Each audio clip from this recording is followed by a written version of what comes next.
राजस्थान में लगातार माहौल बिगाड़ने के लिए आपत्तिजनक नारे लगाए जा रहे हैं, तोड़फोड़ की जा रही है, अभद्र टिप्पणियां की जा रही हैं। इसी को लेकर समाजसेवी पप्पू कुरैशी ने अपने कुछ साथियों के साथ जयपुर कमिश्नर को ज्ञापन सौंपा और इस गंभीर समस्या से अवगत कराया। तो आइए हम आपको दिखाते हैं पप्पू कुरैशी ने जनाधिकार न्यूज़ चैनल पर इस समस्या के बारे में क्या कहा। नमस्कार, मैं अजहर, आप देख रहे हैं जनाधिकार न्यूज। आज हम आए समाजसेवी पप्पू कुरैशी के पास, जो आज कमिश्नर ऑफिस जाकर इन्होंने एक ज्ञापन दिया है। देश में जिस तरह से माहौल को बिगाड़ा जा रहा है, हिंदू मुस्लिम किया जा रहा है, आज इसी मुद्दे को लेकर हम इनसे चर्चा करते हैं कि ये इतना गंभीर मुद्दा आखिर पैदा कैसे हुआ। सर, जिस तरह से इस वक्त द केरल स्टोरी या कश्मीर फाइल को लेके विवाद खड़ा हुआ है और मुस्लिमों को लेके जैसे अभी नारे लगे हैं, कुछ आपत्तिजनक नारे भी लगे हैं और लगातार माहौल बिगाड़ा जा रहा है, तो ये एक सोची समझी साजिश है या सिर्फ एक चुनावी मुद्दा है? देखिए, इसमें कोई शक नहीं है कि ये चुनावी मुद्दा है। और जब भी जहाँ भी जिस राज्य में चुनाव आते हैं तो साल 6 महीने पहले, 8 महीने पहले ऐसी गतिविधि हमेशा देखने को पिछले 10-20 साल से देखने को मिल रही होती हैं। लेकिन एक विषय ये भी है कि पुलिस की कार्रवाई में इतना ढीलापन होना भी कहीं ना कहीं इन चीज़ों को बढ़ावा देता है। जैसा कि आज हमने लिखित में भी दी ये बात कि पहले अल्पसंख्यक छात्रावास के लिए जगह मिली गत वर्ष, पिछले वर्ष, तो वहाँ पर जैसी जगह आवंटन की अल्पसंख्यक के नाम से, तो तुरंत एक षड्यंत्रनुमा वहाँ हाथों हाथ किसी ने कब्जा कर लिया और रातों रात वहाँ डोली डंडे हो गए। और जब अल्पसंख्यकों के नाम से एक एफआईआर दर्ज हुई तो एफआईआर दर्ज होने के बाद भी उन अतिक्रमणकारियों पे कार्रवाई नहीं हुई। फिर उसके बावजूद काफ़ी प्रयास और मशक्क़त के बाद जो है दूसरी जगह दी, तो वहाँ भी कुछ हिंदू संगठनों ने, और जैसे अशोक लावटी जी वहाँ के स्थानीय एमएलए हैं, और उन लोगों ने वहाँ पर भी बोला यहाँ मुझे अल्पसंख्यक संघ नहीं बनने देंगे, ये है वो है। तो कहीं ना कहीं ऐसी चीज़ों पे जहाँ एक सरकार निर्णय ले रही है, सरकार आवंटन कर रही है और सरकार के फैसले पे ये सामाजिक तत्व ऐसी भाषा का उपयोग करते हैं कि जातियों को हमें बांटने में लगे हुए हैं। हम सब हिंदुस्तानी हैं और हम वतन भाई हैं। हमें एक दूसरे से एक ऐसी विचारधारा को ला के रखते हैं सामने ये कि हमें अलग थलग किया जाता है, और उस टाइम पे पुलिस की कोई सख्त कार्रवाई ना होना, तो कहीं ना कहीं इन सारे विवादों की जड़ पुलिस भी है, ऐसा मेरा मानना है। क्योंकि समय रहते अगर पहले कार्रवाई हो जाती तो दोबारा ऐसा मौका नहीं मिलता। फिर दोबारा जगह मिली, फिर उन्होंने करी, फिर पुलिस का ढीला रवैया, फिर कुछ नहीं। उसके बावजूद में पिछले हफ्ते जो है इन्होंने एक रैली निकाली भगवा रैली के नाम से, और उसमें जो है हमारे नबी करीम सल्लल्लाहु अलैहि वसल्लम और इस्लाम विरोधी नारे लगाए। उसके बावजूद हथियारों को लहराया, और फिर जो है इतना मशक्क़त और इतने मानक चौक पे प्रदर्शन होने के बाद इतने लोग एकत्रित हुए, उसके बाद मुकदमा दर्ज करके मात्र ऐसी हल्की सी धाराओं में पेश करना कि हाथों हाथ जमानत हो जाना। जबकि मेरा ऐसा मानना है ऐसी हॉट स्पीचों के लिए एफआईआर दर्ज कराने की ज़रूरत ही नहीं है। सुप्रीम कोर्ट की गाइडलाइंस है कि कहीं भी कोई बड़े से बड़ा नेता हो या कार्यकर्ता हो या आम जनता हो, कहीं भी हेट स्पीच देती है, जाति सूचक शब्द इस्तेमाल करती है, गाली अभद्र भाषा यूज करती है, तो तत्काल उस पर स्थानीय पुलिस मुकदमा दर्ज करके एफआईआर दर्ज करके उसे बंद करे। लेकिन पुलिस को हमें खुद जा करके चिल्लाना पड़ रहा है, गले सुखाने पड़ रहे हैं, उसके बाद कार्रवाई नहीं होना, तो कहीं ना कहीं राजनीति एजेंडा तो ये है ही है कि चुनाव पास आने के बाद ये चीज़ें होती हैं। लेकिन मैं ये मानता हूँ पुलिस भी अगर समय रहते पहली छोटी मोटी घटना भी अंकुश लगा दे तो वो और बड़ी ना हो, और उस पर अगर अंकुश लगा दे तो और उससे बड़ी ना हो, और उस पर अंकुश लगा दे तो उससे बड़ी ना हो। आज नौबत ही आ गई कि खोरा बिसल में मस्जिद पर हमला हुआ और वहाँ आज भय का माहौल बनाया हुआ है। 50-100 घर मुस्लिमों के हैं, भय का माहौल बनाया हुआ है, और अन्य जो हिंदू समाज के भाई जो अच्छे लोग हैं उनको मुसलमानों की जो है गलत छवि पेश की जा रही है कि यहाँ पे स्कूल के सामने, कॉलेज के सामने मुसलमान जो है हिंदू लड़कियों को छेड़ते हैं, हथियार लाते हैं, रोहिंग्या से वहाँ से नकाब पोश मुस्लिम आते हैं और ऐसे ऐसे मस्जिदों में हथियार लाते हैं, ये वो मतलब इन बातों से वो और जो अच्छे हिंदू समझदार लोग हैं उनमें भी एक क्रोधित भावना पैदा कर रहे हैं हमारे प्रति, मुसलमान के प्रति। और अगर देश में ऐसा ही चलता रहा, हम एक दूसरे के साथ एक दूसरे के खिलाफ अगर ऐसी बातें करते रहे और ऐसे ही राजनीतिक दारों के लिए हम अपने आपसी भाईचारे को खोते रहे, तो हमारा देश किस दिशा में जाएगा। इसलिए पुलिस को समय रहते हुए कानून की पालना करते हुए, संविधान की पालना करते हुए, ये देखे बगैर कि कौन हिंदू है, कौन मुसलमान है, कौन जात कौन नाजात, कानून के दायरे में कौन आ रहा है, कौन कानून का उल्लंघन कर रहा है, उस पर सख्त कार्रवाई करनी चाहिए, वरना हमारे प्रदेश का माहौल ख़राब हो जाएगा। अभी यहाँ पे कुछ देखा गया है कि लव जिहाद और लव ट्रैप, इसको लेकर युवाओं में कुछ भड़काऊ चीज़ देखने को नज़र आ रही है कि जैसे अगर कोई हिंदू लड़के के साथ कोई मुस्लिम लड़की अगर दिख जाती है या कोई मुस्लिम लड़की के साथ कोई हिंदू दिख जाता है तो वहाँ मारपीट की जा रही है, तो ये कहीं ना कहीं जाके एक फसाद पैदा तो नहीं करेगा?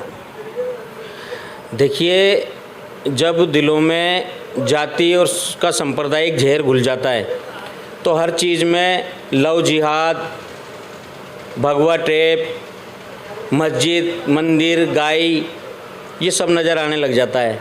और ये कोई दुनिया में पहली बार ऐसा नहीं हो रहा कि कोई हिंदू लड़की मुस्लिम से शादी कर रही हो या लव मैरिज कर रही हो, या मुस्लिम लड़की हिंदू से शादी कर रही हो, लव मैरिज कर रही हो। सैकड़ों सालों का इतिहास गवाह है। हिंदुओं के घर में मुस्लिमों की भी लड़की रही हैं और मुस्लिमों के घर में हिंदुओं की भी लड़की रही हैं। अपने अपने मन के मुताबिक कोई ज़बरदस्ती नहीं होती है। आज अगर इस चीज़ को हम कहें कि साहब हिंदू हमारी बच्चियों को बहका के ले जा रहे हैं, या हिंदू भाई अगर कुछ लोग सांप्रदायिकता मानसिकता रखने वाले लोग ऐसा कहते हैं कि मुस्लिम लव जिहाद कर रहे हैं, मुस्लिम हिंदुओं की बच्चियों को ले जा कर के उनको हिंदू बना रहे हैं, तो मैं इस चीज़ को नकारता हूँ। मैं इस चीज़ को नहीं मानता, क्योंकि एक लड़का और एक लड़की जब बालिग हो जाते हैं तो अपने सोचने समझने की क्षमता रखते हैं और अपनी ज़िंदगी को व्यापन करने की पूरी क्षमता रखते हैं कैसे हमें जीनी है। और कोई भी इंसान को दुनिया में कोई नहीं बहका सकता, सब अपनी मर्ज़ी से करते हैं। और मैं तो ख़ास हमारे बहुत से मुस्लिम भी लड़कों को भी जो गुमराह करके ऐसी बातें जिनको सिखाई जाती हैं कि साहब हिंदू लड़के हमारी बहन बेटियों की तरफ जो देखते हैं या नज़र मारते हैं या छेड़ते हैं या उनको ले जाते हैं या उनको बहकाते हैं या उनको पुचलाते हैं, तो मैं तो इस चीज़ को भी नकारता हूँ। मेरा तो कहना यह है कि हम किसी की हिम्मत नहीं है। हमारे घर में हमारी बहन बेटी है, तो मैं तो कह रहा हूँ हिंदू तो भी दूर रहता है, हमारे घर में हमारे पड़ोसी मुसलमान की भी हिम्मत नहीं है कि उस पर गलत नज़र डाल ले। जब तक हमारी खुद की बच्चियाँ सामने वाले को लिफ्ट ना देगी, कोई किसी पर नज़र नहीं डाल सकता। अभी एक फ़िल्म रिलीज़ हो रही है 72 हूरें, जो कि काफ़ी विवाद पैदा कर रही है, और इसको लेके लगभग जितने भी चैनल हैं जिसे लोग गोदी मीडिया कहते हैं, उन चैनलों पे डिबेट लगातार चल रहे हैं, जिससे माहौल काफ़ी ख़राब हो रहा है। इसके बारे में कुछ कहेंगे? देखिए, मैंने 100 बात की एक बात कह दी कि जब मनों में सांप्रदायिकता का जहर घोल दिया जाता है तो सब चीज़ का एक भाईना होता है, चाहे वो मूवी के भाईने से हो, चाहे लव जिहाद के भाईने से हो, चाहे मंदिर के भाईने से हो, चाहे मस्जिद के भाईने से हो, चाहे अभद्र भाषा, नारे वगैरह, आपत्तिजनक भाषा का उपयोग करना हो। तो ये तो हमें सब हम वतन जो हमारे भाई हैं, चाहे वो हिंदू मुस्लिम सिख ईसाई, सबको ये सोचना पड़ेगा कि मुट्ठी भर लोग, हम 1 करोड़ 40 लाख हिंदुस्तान में लोग रहते हैं, 10, 5, 15, 20 हज़ार लोग ऐसे हैं जो राजनीतिक नेताओं के कहने पे, राजनीति के दबाव में या राजनीति के लालच में ऐसी बातों का बीज डाल के खेती करते हैं। हमें उन लोगों को नकारना पड़ेगा, चाहे वो मुस्लिम हो, हिंदू हो, सिख हो या ईसाई हो। हम जब तक उन लोगों को नकारेंगे नहीं, तब तक इन लोगों को ऐसी बातें पैदा करने का बढ़ावा मिलता रहेगा। हमें नकारना पड़ेगा ऐसे लोगों को। अभी देखा कि मकानों को लेके भाई, जैसे अगर एक दूसरे को मकान बेचते हैं, उसको भी लेके एक पलायन का दौर चला है कि जो अड़ोस पड़ोस के लोग होते हैं वो पलायन का आरोप लगा के और इसको इन भावनाओं को भड़काते हैं। तो क्या प्रशासन की तरफ से इन लोगों के खिलाफ भी कोई कार्रवाई करनी चाहिए? देखिए, मैं इस चीज़ के लिए अच्छा आपने सवाल किया है। मैं बता दूं आपको, मुस्लिम ने कभी भी इस चीज़ में मैं पक्ष लूँगा, मुस्लिम ने कभी भी कहीं भी आज तक ये नहीं कहा कि हम हमारे एरिया में हिंदू को नहीं रहने देंगे या मकान नहीं खरीदने देंगे। आज तक का इतिहास है, कहीं भी नहीं कहा। और ख़ास तौर पे हिंदुओं ने भी नहीं कहा। कुछ लोग होते हैं, और वो हर समाज में होते हैं ऐसे लोग, वो कहते हैं कि साहब मुस्लिमों को मकान नहीं बेचोगे, मुस्लिमों को घर नहीं बेचोगे और मुस्लिमों को हम अपने एरिया में रहने नहीं देंगे। तो अब जब हम उन हिंदू भाइयों से मिलते हैं जो वहाँ रहते हैं, जो वो जगह किसी मजबूरी में, बच्ची की शादी में या लोन चुकाने में मकान बेचना चाहते हैं, तो उनका दूसरा रोना रहता है। वो ये कहते हैं कि इन लोगों ने मुसलमानों को बेचने के लिए बैन लगा दिया और ख़ुद हमारी 1 रुपये की चीज़ 20 पैसे में लेना चाहते हैं। यानी 1 करोड़ का अगर मकान है तो 20 लाख में लेना चाहते हैं। उनका ये भी कहना है भाई जब तुम हिंदुओं की मदद ही करना चाहते हो और हिंदुओं के हितैषी हो तो 1 करोड़ की चीज़ 95 लाख की लो, 1 करोड़ 5 लाख की लो, फिर 1 करोड़ की चीज़ 20 लाख में क्यों ले रहे हो? तो ये एक सोची समझी एक प्लानिंग है कि वहाँ के जो ज़मीन और मकानों की खरीद फरोख्त करने वाले लोग हैं और जिनको पता रहता है कि यहाँ से हिंदू जाएंगे और अगर मुसलमान आएगा तो महंगा ले लेगा, वो हिंदुओं से खुद औने पौने दामों में, औने पौने सस्ते लेने के लिए ऐसे एजेंडे को आगे लाते हैं। तो हो सकता है कि आप तक बहुत सारी सच्चाई पहुंची होगी और आगे भी आपको हम सच्चाई दिखाते रहेंगे, क्योंकि जिस तरह से माहौल बनाया जा रहा है उस माहौल को लेके हम एक और वीडियो आपको बना के दिखाएंगे जहां पे मुस्लिम बाहुल इलाके में कई ऐसी जगह है जहां पे आज भी मंदिर हैं और कई ऐसी जगह है जहां मुस्लिम रह रहा है, पूरा मुस्लिम है, लेकिन उस जगह का जो नाम है वहां आज भी हिंदू के रीति रिवाज के हिसाब से ही है। जैसे शीतला माता का चौक, कन्हैया कॉलोनी, शांति कॉलोनी, इस तरह की कॉलोनी आज भी जहां मुस्लिम बाहुल इलाका है, वो वीडियो हम आपको आगे दिखाएंगे। इसके बारे में आप कुछ कह रहे हैं? मैं एक चीज़ और बताना चाहता हूँ। भट्टा बस्ती ये एरिया है, यहाँ 50 से 60 हज़ार मुस्लिम आबादी है और यहाँ कम से कम सैकड़ों दुकान हिंदुओं की हैं, फैंसी, जनरल स्टोर, चाय की दुकान, मेरे पास में नाई की दुकान है और कई हिंदू बाहर के, यूपी और बिहार के, जो चूड़े वगैरह का काम करते हैं, नाई हैं, पतासी ठेले बेचते हैं, वो यहाँ हमारे यहाँ किराए से भी रहते हैं। एक कभी 70 साल की 1-1.5 घंटे पहले एक बुढ़िया मेरे घर आई थी, क्योंकि मेरे घर के सामने किराए से रह के गई 5 साल। तो उसने मेरे को घर के बाहर में उतर रहा था तो मुझे रोक के कहा, एकदम कंधे पे हाथ रख के, बेटा पप्पू। मैंने कहा हाँ अम्मा, कहाँ रहते हो आजकल? तो वो रोने लग गई, बोला बेटा रवि चला गया दुनिया से। मैंने कहा अम्मा ये कैसे हुआ, कब हुआ? कि 1.5 महीना हो गया।